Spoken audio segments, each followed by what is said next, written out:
ഗംഗ ഇപ്പോൾ എവിടെ പോകുന്നു? അത് കൊള്ളാം. ഞാൻ പറഞ്ഞില്ലേ അല്ലിക്ക് കല്യാണാഭരണം എടുക്കാൻ പോണെന്ന്. ഗംഗ ഇപ്പൊ പോണ്ട. ഏ ഞാൻ പോണ്ടേ? വേണ്ട. ഞാനിന്ന് രാവിലെയും പറഞ്ഞിരുന്നാണല്ലോ. പിന്നെ ഇപ്പോഴെന്താ ഒരു മനംമാറ്റം? ഗംഗ ഇപ്പൊ പോണ്ട. അതെന്താ? അല്ലിക്ക് ആഭരണം എടുക്കാൻ ഞാൻ കൂടെ പോയാല്? വേണ്ടെന്ന് പറഞ്ഞില്ലേ? എന്താ ഞാൻ കൂടെ പോയാല്? പോണ്ട.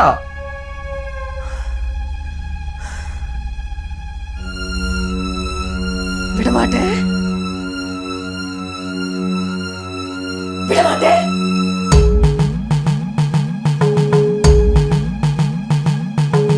அப்ப நீ என்ன இங்க இருந்து எங்கேயும் போக விட மாட்டே? அயோக்கிய நாயே, உனக்கு எவ்வளவு தைரியம் இருந்தா இப்போ என் கண் முன்னாடி வந்து நிப்பே? இன்னைக்கு துர்காஷ்டமி, உன்னை நான் கொன்னு உன் ரத்தத்தை குடிச்சு